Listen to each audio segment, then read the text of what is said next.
Sitapur depot की पुरानी खड़खड़ाती हुई लाल रंग की रोडवेज बस, जिसका नंबर यूपी 34T902 था, लखीमपुर के बस अड्डे पर अपने इंजन की भारी घरघराहट के साथ खड़ी थी, जैसे कोई बूढ़ा जानवर अपनी आखिरी सांसें ले रहा हो।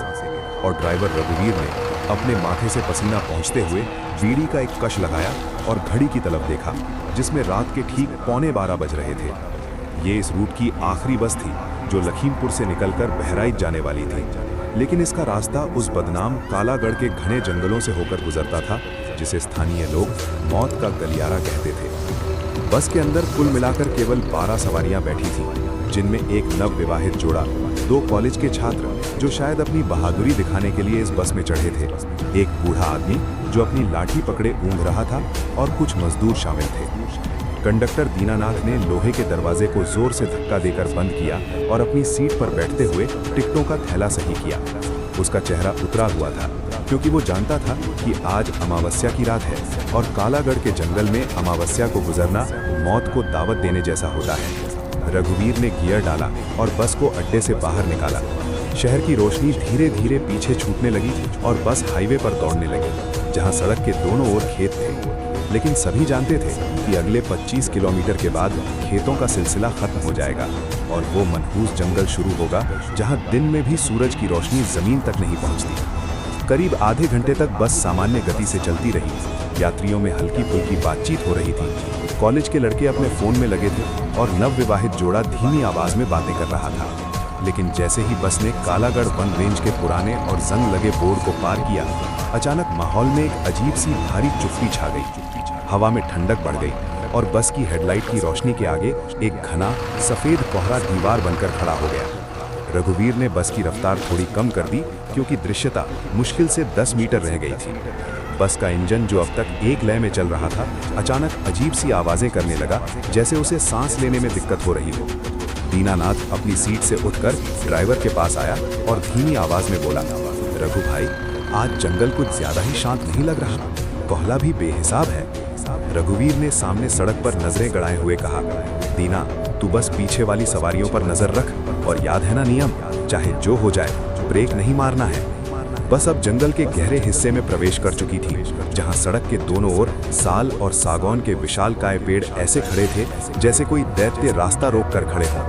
उनकी शाखाएं सड़क के ऊपर एक गुफा जैसी संरचना बना रही थी। सन्नाटा इतना गहरा था कि बस के टायरों के नीचे कुचलने वाले सूखे पत्तों की आवाज भी सुनाई दे रही थी। तभी अचानक बस की छत पर धड़ाम से कुछ गिरने की आवाज आई। ये आवाज इतनी तेज थी कि बस के अंदर बैठे सभी यात्री चौंक गए। नवविवाहित लड़की चीख पड़ी और बूढ़ा आदमी हड़बड़ाकर जाग गया। क्या था वो? कॉलेज के एक लड़के ने डरते हुए पूछा।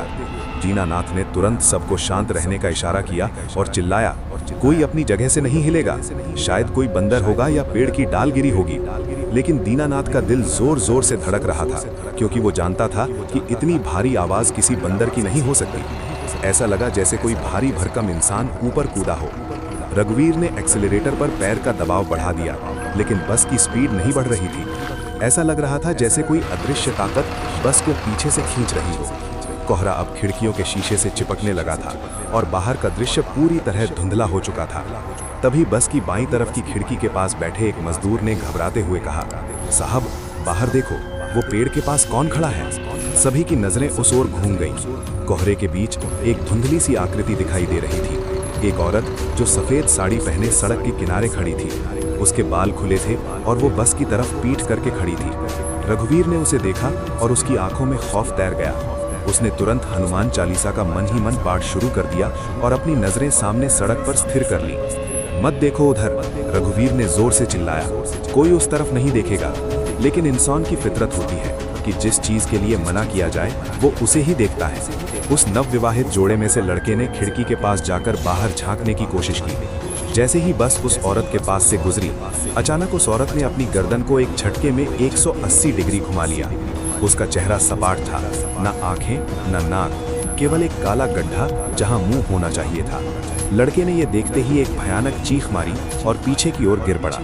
बस के अंदर अब दहशत फैल चुकी थी। बचाओ, वो क्या था? लड़का कांपते हुए चिल्ला रहा था। उसकी पत्नी रोने लगी। दीनानाथ उसके पास दौड़ा और उसे संभाला। मैंने कहा था खिड़की से बाहर मत देखना, कंडक्टर ने डांटा, लेकिन अब डर सवारियों के दिलों में बैठ चुका था। तभी बस की लाइटें फड़फड़ाने लगी। जलती बुझती लाइटों के बीच ऐसा महसूस हो रहा था कि बस की खाली सीटों पर कोई और भी आकर बैठ गया है। माहौल में सड़े हुए मांस की बदबू फैलने लगी। ये बदबू इतनी तीव्र थी कि लोगों ने अपनी नाक पर रुमाल रख लिए। रघुवीर लगातार बस को भगाने की कोशिश कर रहा था, लेकिन किलोमीटर का पत्थर जैसे थम गया था। पिछले 10 मिनट से बस चल रही थी, लेकिन अभी भी किलोमीटर 50 का पत्थर ही बार बार सड़क के किनारे दिखाई दे रहा था। वे लोग एक ही दायरे में घूम रहे थे। रघु भाई, हम आगे नहीं बढ़ रहे, दीनानाथ ने घबराते हुए ड्राइवर के कान में कहा।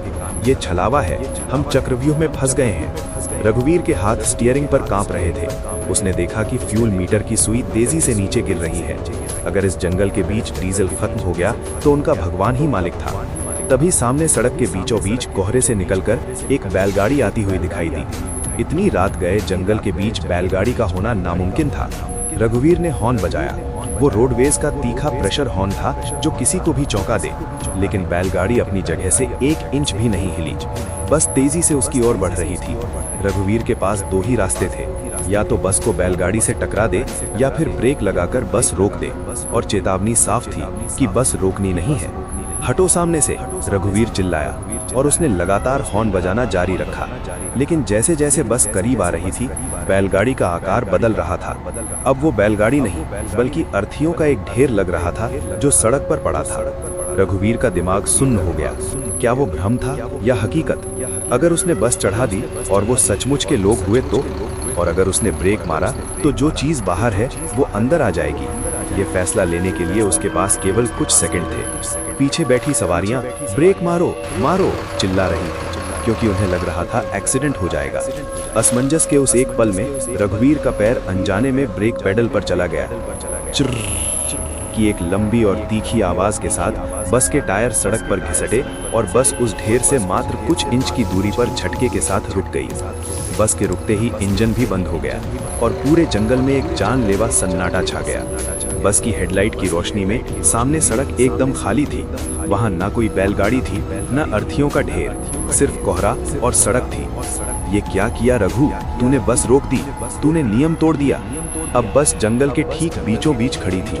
इंजन बंद था, लाइटें बुझ चुकी थीं और बाहर से जंगल के अंधेरे से बहुत सारे लोगों के फुसफुसाने की आवाजें आने लगी थीं। वे आवाजें धीरे धीरे बस की ओर बढ़ रही थी। दरवाजा खोलो, हमें ठंड लग रही है, हमें अंदर आने दो। ये आवाजें किसी एक की नहीं थी, बल्कि ऐसा लग रहा था जैसे दर्जनों लोग कोरस में बोल रहे हों। और सबसे भयानक बात ये थी कि उन आवाजों में बस के अंदर बैठे लोगों के ही रिश्तेदारों की आवाजें घुली मिली थी। समीर को अपनी माँ की आवाज सुनाई दी। समीर बेटा, दरवाजा खोल, मैं बाहर हूँ। वो लड़का सम्मोहित सा होकर खड़ा होने लगा। उसकी आंखों में आंसू थे। माँ, तुम यहाँ कैसे? वो खिड़की की ओर बढ़ा। दीनानाथ ने झपट कर उसे पकड़ा और नीचे खींचा। पागल हो गया है क्या? वो तेरी माँ नहीं है, वो छलावा है। समीर चिल्लाने लगा। छोड़ो मुझे, मेरी माँ बुला रही है। इसी हाथापाई में समीर का हाथ खिड़की के कांच पर लग गया और कांच पर एक हल्की सी दरार आ गई। चटक! उस दरार के आते ही बाहर की हवा का एक झोंका सूं सूं करता हुआ बस के अंदर दाखिल हो गया। ये हवा बर्फीली थी, इतनी ठंडी कि पसीना भी जम जाए। उस दरार से काला धुआं जैसा कुछ अंदर रिसने लगा। अब बस हिलने लगी थी। बाहर खड़ी ताकतें बस को दोनों तरफ से हिला रही थीं, जैसे कोई माचिस की डिबिया को हिलाता है। रघुवीर ने स्टीयरिंग व्हील को इतनी जोर से जकड़ लिया था कि उसके पोर सफेद पड़ गए थे। वो लगातार हनुमान चालीसा का पाठ कर रहा था। कहानी यहीं रुकती है, लेकिन डर अभी बाकी है। पार्ट 2 देखने के लिए कमेंट करें पार्ट 2, और ऐसी डरावनी कहानियों के लिए सब्सक्राइब करें। आगे जो होगा वो सोच से परे है।